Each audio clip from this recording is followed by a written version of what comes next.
And this session is all about international relations. International relations का basically ये free lecture है जिसमें हम जो है वो कुछ पढ़ेंगे। उसके अलावा मैं अपनी जर्नी भी शेयर करूंगा इंटरनेशनल रिलेशंस की, कि किस तरह जो है मैंने टैकल किया इस सब्जेक्ट को और अच्छे मार्क्स दिए। किस तरह जो है वो इसको टैकल करना चाहिए। इसमें एजेंडा मैंने सेट किया हुआ है कि इस सेशन का एजेंडा ये होगा कि हमने इंटरनेशनल रिलेशंस क्यों जो है वो ऑप्ट करना है।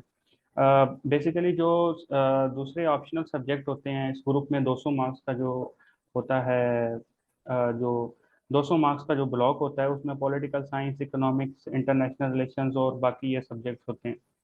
तो इंटरनेशनल रिलेशंस वो लोग सिलेक्ट करते हैं जिनका किसी भी और दूसरे स्पेशलाइज्ड जो सब्जेक्ट है उसमें कोई बैकग्राउंड नहीं होता। जैसे ऑडिट एंड अकाउंटिंग वाले जो हैं वो ऑडिट एंड अकाउंटिंग कर लेते हैं, उनको ज़रूरत नहीं पड़ती। तो बेसिक इंजीनियर्स और डॉक्टर्स मोस्टली जो है ना कंफ्यूज होते हैं कि इंटरनेशनल रिलेशंस लेना है या पॉलिटिकल साइंस लेना है। तो हम डिस्कस करेंगे कि वाई इंटरनेशनल रिलेशंस। ठीक है, क्यों मतलब ये जो सब्जेक्ट है वो एज देता है आपको। एक मिनट। क्यों ये सब्जेक्ट जो है आपको एज देता है, क्यों मतलब इस सब्जेक्ट को ऑप्ट करने से आपको क्या क्या फायदे होंगे। उसके बाद हम पढ़ेंगे कि एग्जामिनर रिपोर्ट के जो है, एक सब्जेक्ट हमने सेलेक्ट कर लिया इंटरनेशनल रिलेशंस, पहले हम सेलेक्ट करेंगे, उसके बाद सेलेक्ट कर लिया तो एग्जामिनर रिपोर्ट क्या कहती है इसमें। 3 साल की एग्जामिनर रिपोर्ट है, 2017 से लेकर 2019 तक एग्जामिनर रिपोर्ट्स हैं, जिसमें मैं बताऊंगा कि एग्जामिनर हमसे क्या चाहता है इस सब्जेक्ट में। उसके अलावा जो है फिर करेंगे कि एग्जामिनर रिपोर्ट के तनाजुर में हमें कैसे जो है वो प्रिपेयर करना है इंटरनेशनल रिलेशंस को। और फिर आखिर में हम बताएंगे कि हम जो कोर्स स्टार्ट करने वाले हैं इंटरनेशनल रिलेशंस का, उसमें हम क्या क्या कंटेंट और किस तरीके से जो है वो पढ़ाएंगे इंटरनेशनल रिलेशंस का। तो शुरू करते हैं कि सबसे पहले है कि वाई इंटरनेशनल रिलेशंस। तो इंटरनेशनल रिलेशंस जब सब्जेक्ट की बात होती है तो मैंने आपको बताया कि हमारे पास दो ऑप्शन होते हैं। एक मिनट। दो ऑप्शन होते हैं, एक पोल साइंस होता है, एक इंटरनेशनल रिलेशंस होता है। ठीक है। तो पोल साइंस जो है वो रिलेटिवली ज़्यादा स्कोर देता था। कुछ साल पहले 2016 के बाद जो है वो पोल साइंस बहुत ज़्यादा स्कोर देता था, इसीलिए हर जो स्टूडेंट है उसकी चॉइस होती थी कि पॉलिटिकल साइंस जो है ना वो ऑप्ट करें। लेकिन आजकल जो ट्रेंड चल रहा है, दो दो 2021 और ऑनवर्ड जो ट्रेंड चला है, इसमें इंटरनेशनल रिलेशंस भी अच्छे मार्क्स दे रहा है। तो सबसे पहली वजह जो इंटरनेशनल रिलेशन के रखने की वजह ये है कि आईआर जो है ना, ये ज़्यादा मार्क्स दे रहा है as compare to political science, क्योंकि 2016 में हमने देखा था कि बहुत ज़्यादा जो है वो ऑप्ट कर रहे थे। तो by the time international relations बहुत कम स्कोर दे रहा था। तो आहिस्ता आहिस्ता जो है लोगों का रुझान पॉलिटिकल साइंस की तरफ बढ़ता जाए और हाई सेचुरेशन होगी उस सब्जेक्ट पे। और सीएसएस का एक रूल है कि जिस सब्जेक्ट में हाई सेचुरेशन होती है वो सब्जेक्ट जो है वो कम मार्क्स देना शुरू कर देता है, क्योंकि रिलेटिवली जो है ना लोग बढ़ जाते हैं और फिर रिसर्च बेस्ड और अच्छा कंटेंट जो है ना वो जनरेट करने शुरू हो जाते हैं।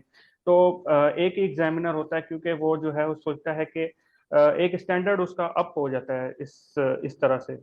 तो international relation high scoring subject अब बनता जा रहा है, क्योंकि पॉलिटिकल साइंस की तरफ सेचुरेशन बहुत ज़्यादा हो गई है।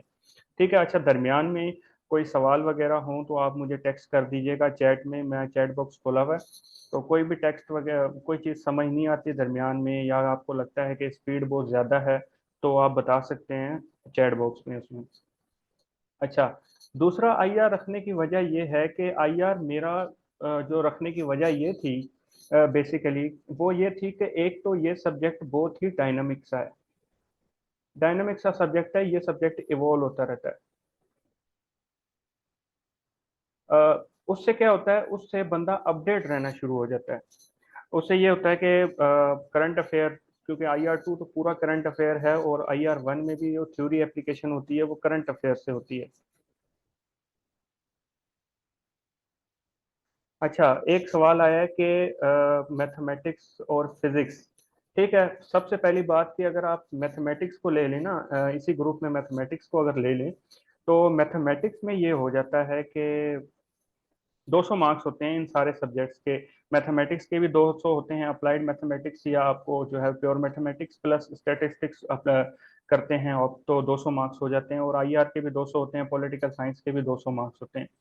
तो आईआर वो अपना मैथमेटिक्स, अगर आपका बैकग्राउंड है मैथ का, आपने 4 साल डिग्री की हुई है मैथ में, बैचलर्स की हुई है, और हमारे यूनिवर्सिटीज का जो थोड़ा सा है अपना अलमिया ये है कि जो यूनिवर्सिटीज हमारी हैं वो 4 साल में मैथमेटिक्स सब्जेक्ट पढ़ाने वाला फर्स्ट ईयर इंटर को भी नहीं पढ़ा सकता। तो क्या वो 4 साल जो डिग्री है उसमें आपने पढ़ा है मैथमेटिक्स, उसमें सही तरीके से पढ़ा है, अगर आपको ग्रिप है उस सब्जेक्ट में, तो आप मैथमेटिक्स की तरफ जाएं। नो डाउट उसमें जो है ना हाई रिवार्ड है। लेकिन अगर आपको ये नहीं है, आप इंजीनियर हो के कहते हैं कि मैथमेटिक्स जो है ना मैंने ऑप्ट करना है, तो यूनिवर्सिटी के मैथमेटिक्स इंजीनियर इतनी अच्छी तरीके से पढ़ते नहीं। मैं अपना बैकग्राउंड बताना भूल गया, मैं अपना बैकग्राउंड बताता चलूँ तो मैं भी मैकेनिकल इंजीनियर हूँ बैकग्राउंड के हिसाब से, और मेहरान यूनिटी से मैंने मैकेनिकल इंजीनियरिंग की हुई है। तो मेरे लिए भी ये सवाल था कि क्यों ना फिजिक्स रख दिया जाए। लेकिन जब फिजिक्स की मैंने तैयारी करना शुरू की तो जो है वो फिजिक्स की तैयारी की, अच्छे से तैयारी की, लेकिन उसके बाद पेपर जो आया फिजिक्स का वो इतना हार्ड पेपर आ गया, और वो बिल्कुल ही 4 साल वाली जो बीएस डिग्री है वो भी नहीं कर सके थे। तो ये है कि हाई रिस्क है उस तरफ, अगर आपका पेपर अच्छा आ जाता है तो जबरदस्त है। लेकिन अगर आपको मार्क्स ही 80 मार्क्स लेने हैं at the end of the day, मेहनत कर करके, तो इससे अच्छा तो आई आर है जो 130 मार्क्स 120 मार्क्स आपको दे ही देता है वैसे ही। तो आपका ये क्वेश्चन जो है ना वो आंसर हो गया होगा।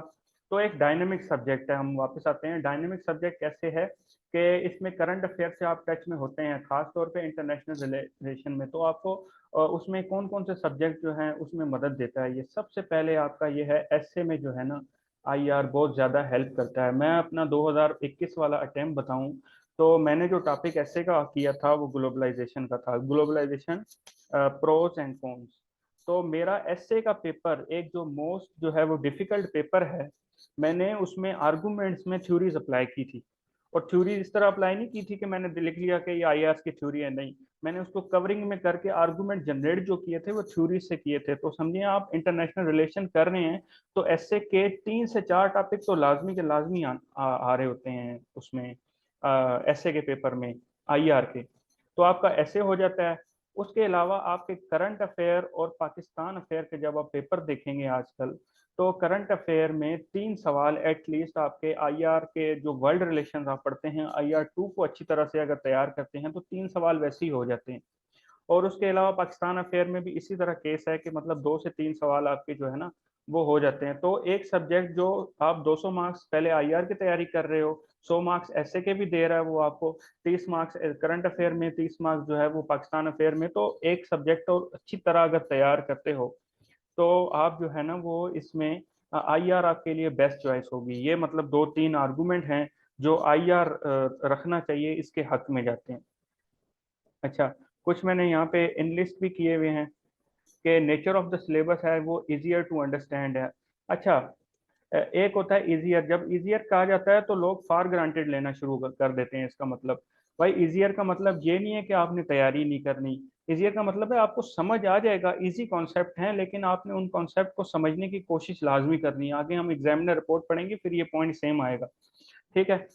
उसके अलावा क्या है, प्रैक्टिकल सब्जेक्ट है, स्टैटिक एंड डायनेमिक सब्जेक्ट। मतलब स्टैटिक क्या है और डायनेमिक क्या है। स्टैटिक इसका थ्योरी पार्ट है, वो पार्ट जो हो चुका है, थ्योरी पार्ट जो इसके लिटरेचर है वो इवॉल्व नहीं कर रहा, मतलब इवॉल्व कर भी रहा है तो थोड़ा कर रहा है, लेकिन बेसिक जो आइडियाज हैं वो स्टैटिक हैं इसके।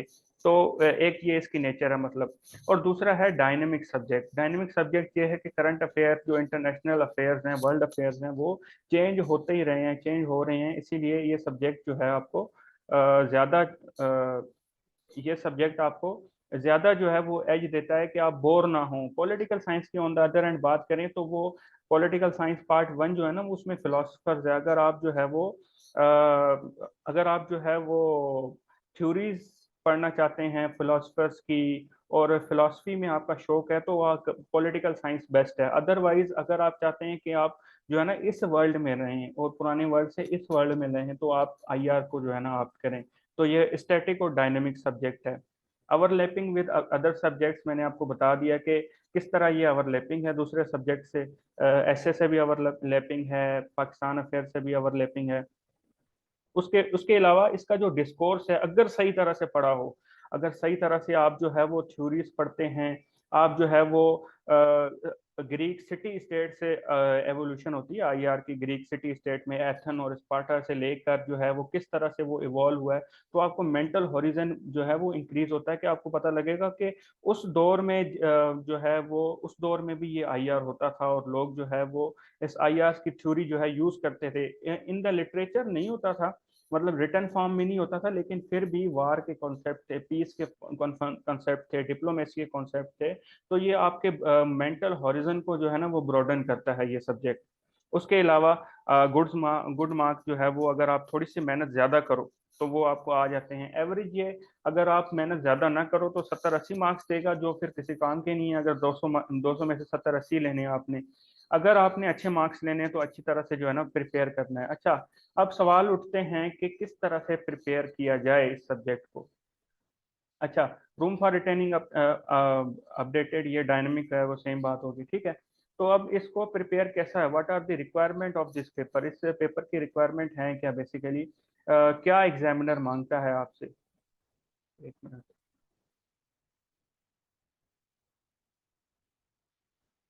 एग्जामिनर क्या मांगता है वो एग्जामिनर से ही पूछ लेते हैं, इसीलिए हम जो है इसमें एग्जामिनर रिपोर्ट का जो है वो जिक्र करेंगे। 3 रिपोर्ट्स हैं एग्जामिनर की जो 2017, 18 और 19 में रिलीज की थी एफपीएससी ने। लोग जो हैं उस रिपोर्ट को टच भी नहीं करते, मेरे ऐसे दोस्त भी हैं, इवन ऐसे स्टूडेंट्स मैंने देखे हैं जिनको उन रिपोर्ट्स का पता भी नहीं होता कि ये एग्जिस्ट भी करती हैं ये रिपोर्ट। बेसिकली एफपीएससी ने सारा कुछ हमारे आगे मतलब खोल के रख दिया है, और उसके अलावा फिर वो कहते हैं कि अब जो है ना इसमें से पढ़ो, उस हिसाब से चलो जिस हिसाब से मैं चाहता हूँ। अच्छा, वो क्या कहता है, 2017 वाला जो है वो एग्जामिनर कहता है, 2017 वाला एग्जामिनर मैंने हाईलाइट किया हुआ है, और इसी एग्जामिनर रिपोर्ट को फिर आखिर में मैंने जो है सम अप भी किया है, कुछ पॉइंट इसमें से निकाले हैं। तो पहली एग्जामिनर रिपोर्ट जो 2017 वाला एग्जामिनर जो है वो कहता है कि student did not read books, relying on notes available in market and utilizing these to narrate their own banal thinking and writing। वो कह रहा है कि जो हमने रिकमेंडेड बुक्स ली है ना, वो कहते हैं कि लोग इस आईआर को समझते हैं कि करंट अफेयर ही है, और करंट अफेयर है इसीलिए जो है ना न्यूज़पेपर पढ़ लो, उसके अलावा मैगजीन्स पढ़ लो, और नोट्स जो अच्छे, जिसने अच्छे स्कोर कर दिया उसके नोट्स पढ़ लो, काम हो जाएगा।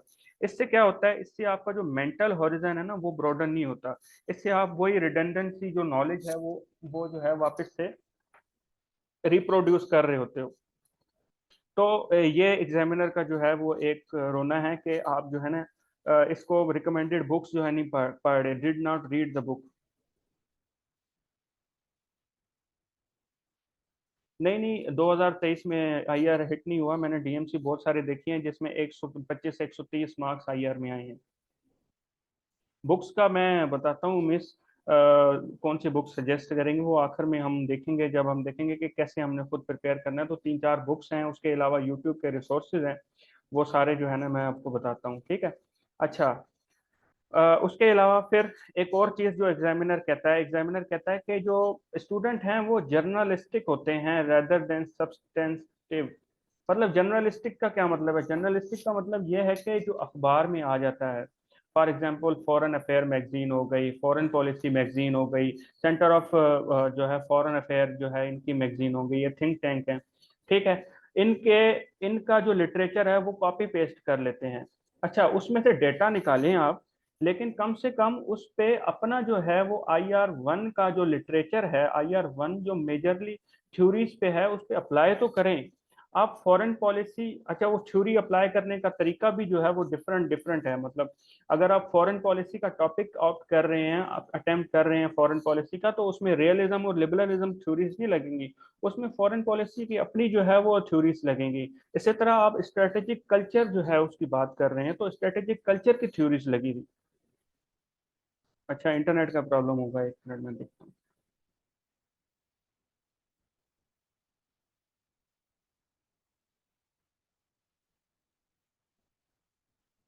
हेलो, अब वॉइस चेक करें कि आवाज़ आ रही है क्लियर, प्लीज चैट में बता दें।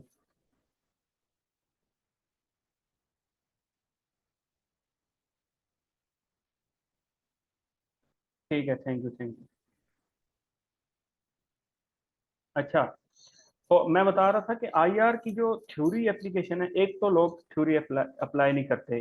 खास तौर पे आईआर 2 का पेपर जो है वो ज्यादा कम मार्क्स इसीलिए ज्यादा होते हैं, ज्यादा लोगों के कम मार्क्स आईआर 2 में होते हैं, आप डीएमसी देखेंगे। तो आईआर 2 में वो लोग क्या करते हैं, वो थ्योरीज को अप्लाई नहीं करते, उस पेपर को ऐसे लेते हैं जैसे यार करंट अफेयर का पेपर है। यार करंट अफेयर का पेपर है तो उसने क्यों अलग सब्जेक्ट आईआर 2 रखा हुआ है? ठीक है, क्योंकि वो थ्योरेटिकल एप्लीकेशन मांग रहा है, वो उस लेंस से देखने को कह रहा है, उस पर्टिकुलर इवेंट को। रशिया यूक्रेन वार हो गया, ठीक है, ग्लोबल डायनेमिक्स चेंज हो रहे हैं, जियो पॉलिटिक्स से जियो इकोनॉमिक की तरफ जा रहे हैं, ब्रिक्स हो रहा है, G20 जो है उसका इजलास इंडिया में हो रहा है, तो रीजनल डायनेमिक्स चेंज हो रहे हैं। तो इसको करंट अफेयर आप सिर्फ वाकयात को बता दो और एनालिसिस कर लो जैसे आप करंट अफेयर में करते हो, वैसे नहीं।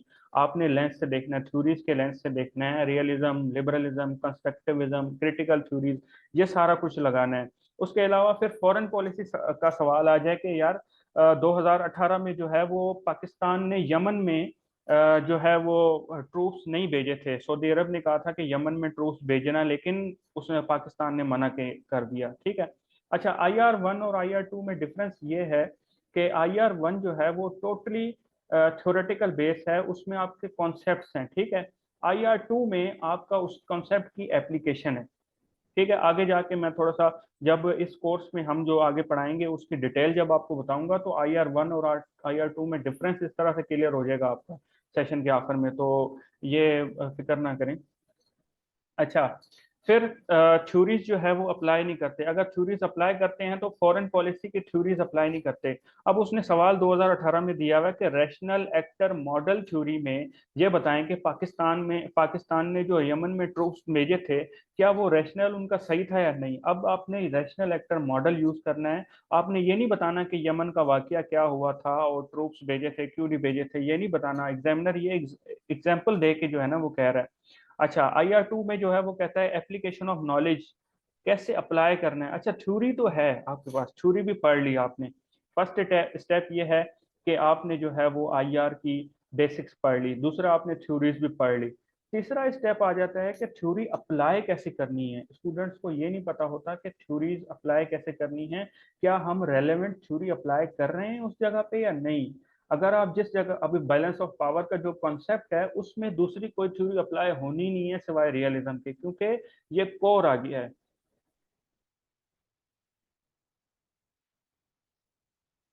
रीडिंग की जरूरत नहीं है इसमें।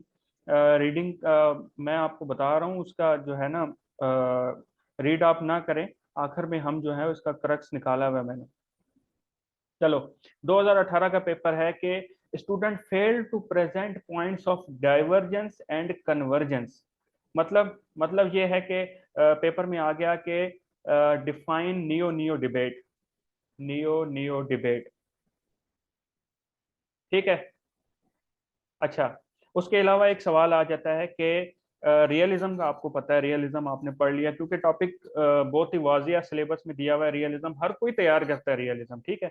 लिबरलिज्म भी हर कोई तैयार करता है, नियो रियलिज्म भी हर कोई तैयार करता है, लेकिन सवाल आ गया कि पॉइंट्स ऑफ कन्वर्जेंस बताओ और पॉइंट्स ऑफ डाइवर्जेंस बताओ बिटवीन रियलिज्म और नियो रियलिज्म।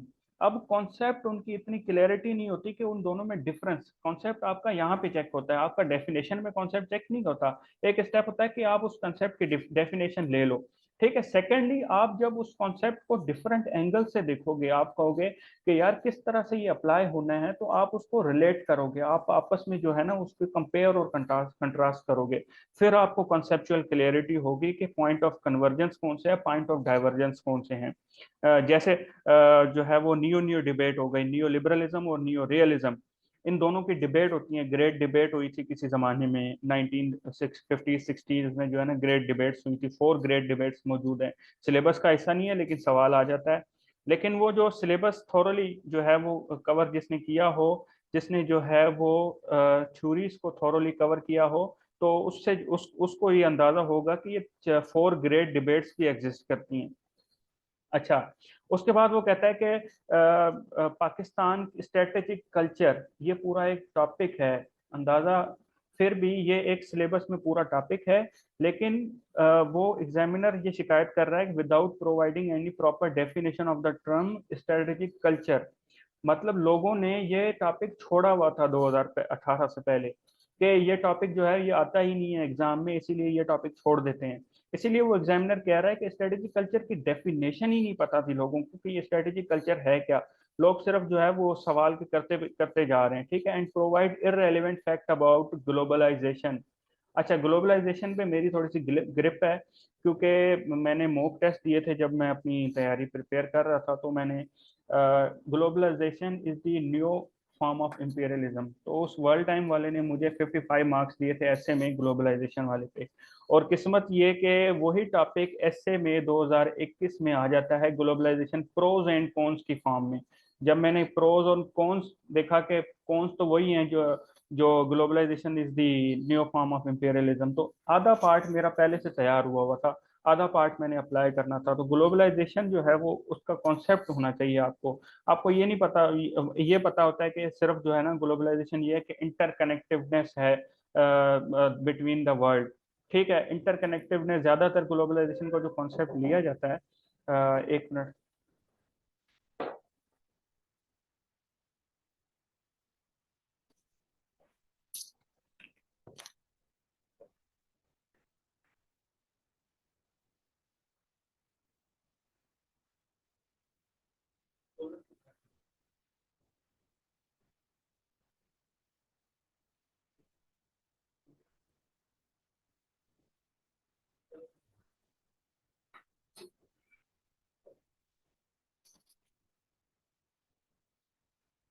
अच्छा जी, 10 मिनट में मीटिंग एंड होने वाली है, तो अगर मीटिंग एंड हो जाती है तो फौरन मैं दोबारा मीटिंग लगा दूंगा। उसी लिंक से आपने ज्वाइन करना है इस मीटिंग को, ठीक है। हम कंटिन्यू करते हैं ग्लोबलाइजेशन से। तो ग्लोबलाइजेशन इकोनॉमिक जो है ना, हम पढ़ते हैं इकोनॉमिक ग्लोबलाइजेशन के, दुनिया जो है ना वो इंटरकनेक्टेड, लेकिन इसका पॉलिटिकल डायमेंशन है, इसका इकोनॉमिक डायमेंशन है, इसका सोशल डायमेंशन है, इसका कल्चरल डायमेंशन है।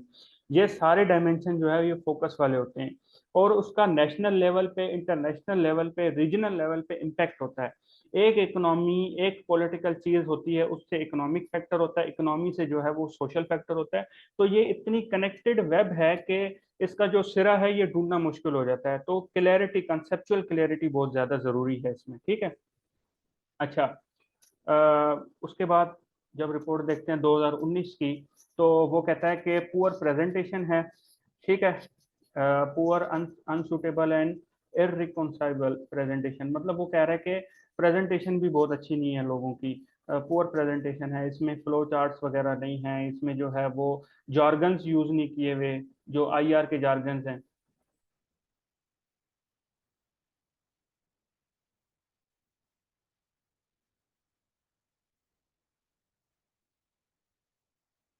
अच्छा, आईआर के jargons यूज नहीं किए हुए, मैप्स यूज नहीं किए हुए, इंग्लिश लैंग्वेज लिखने नहीं आती लोगों को कि किस तरह से जो है एक्सप्रेस करना है एक चीज को। अब इंटरनेशनल रिलेशन में एक कॉन्सेप्ट है एक्टर्स। अभी एक्टर्स जो है ये बहुत मतलब एक कॉन्सेप्ट है, इसकी आपने एकेडमिक डेफिनेशन देखनी है, ठीक है। उसका, इसके अलावा रियल पॉलिटिक एक कॉन्सेप्ट है, इसकी इसकी जो है वो एकेडमिक डेफिनेशन नहीं आती लोगों को। तो response to question was highly inappropriate, illogical and candidate lacked proper knowledge, information and reading. मतलब वही कह रहा है कि रीडिंग है ही नहीं लोगों की। वही जो है वो बुक्स हैं जो गाइड बुक्स जो होती हैं वो ली हुई अकेडमीज की, और उसी से पढ़ते हैं, उसी से टॉपिक कवर कर देते हैं, और वही टॉपिक जो है वो रिपीट कर रहे होते हैं। हर एग्जामिनर की कॉपी, हर जो स्टूडेंट है उसकी कॉपी में वही चीज जो है, वही हेडिंग वही रिपीट हो रही है, ठीक है। तो ये चीज है। There were absence of proper study, lacking a grasp of subject and originality of thought. Thought copy है, मतलब खुद एनालिसिस नहीं है। एक चीज मैं कहता हूँ कि आईआर का जो पेपर होता है, खास तौर पे आईआर 2 का, उसमें आपने थोड़ा सा अलग होना होता है लोगों से। वो आपका तब होगा जब आप एट द टाइम सोचेंगे, एट द टाइम उस चीज का सोल्यूशन निकालेंगे, और उसके अलावा एट द टाइम आप जो है हेडिंग्स बनाएंगे अपनी लैंग्वेज में, तब जाके आपको वो मार्क्स देता है। अच्छा, तो वो एडवाइस हमें कह रहा है एग्जामिनर के, avoid selected study, read recommended books rather guest book और लो स्टैंडर्ड मटेरियल। ये वही बात की है कि मतलब वो अकेडमीज के जो है ना वो नोट्स और लो स्टैंडर्ड का बुक्स वगैरह यूज करके जो चीज़ें बनाई गई हैं वही रिडंडेंट यूज की आ रही हैं।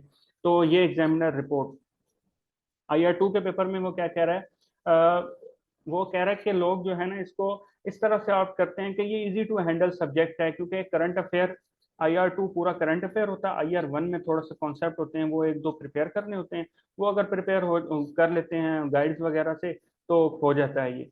तो ये चीज एग्जामिनर जो है कह रहा है कि ये नहीं है। स्ट्रॉन्ग एंड रिच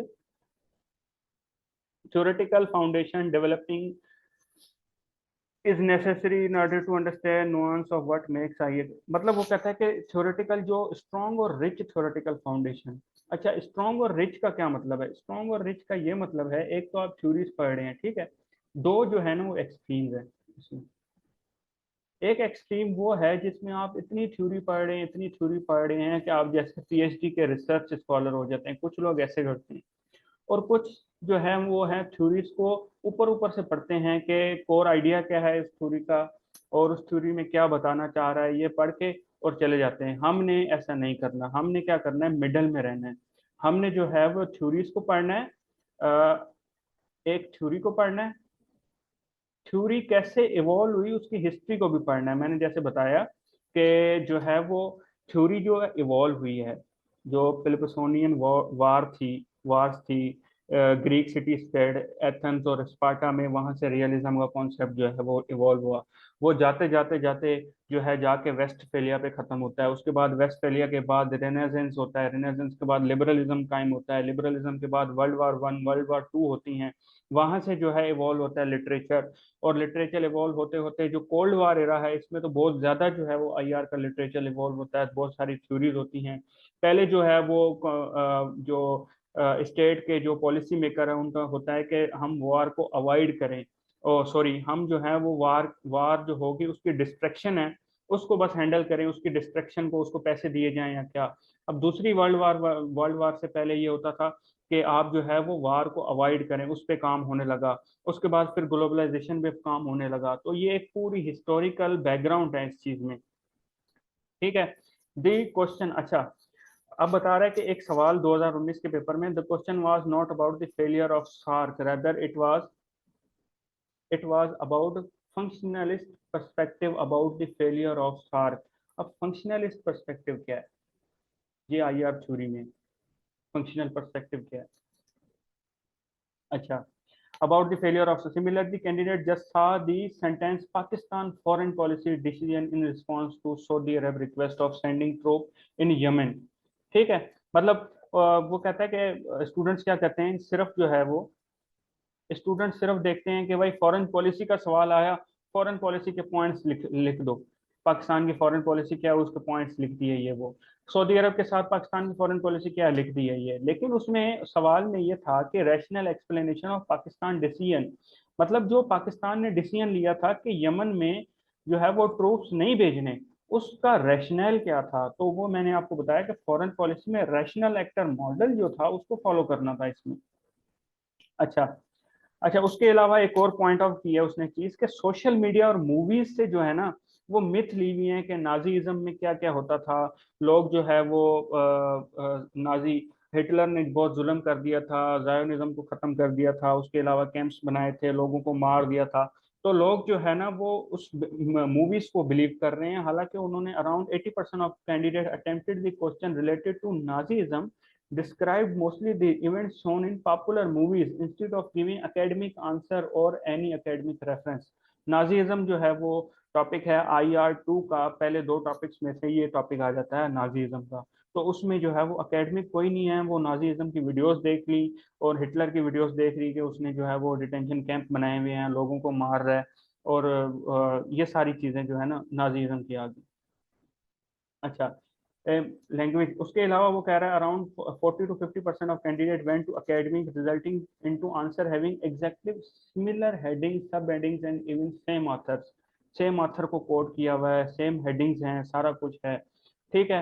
उसके अलावा दूसरी बात ये कह रहा है इंग्लिश लैंग्वेज के बारे में, कह रहा है कि इंग्लिश लैंग्वेज जो है ना लोगों की वो अप टू द मार्क नहीं है, इसलिए पहले इंग्लिश लैंग्वेज का पेपर लेना चाहिए जो उसमें स्क्रीन आउट हो जाए, उसके बाद ही ये IR के पेपर वगैरह जो है ना चेक होने चाहिए, ये उसकी सजेशन है। तो अब मीटिंग खत्म हो रही है, मैं जो मीटिंग को एंड करता हूँ, उसके बाद जो है आप सब लोग मीटिंग को ज्वाइन कीजिए तो हम आगे इसको कंटिन्यू करेंगे। Thank you.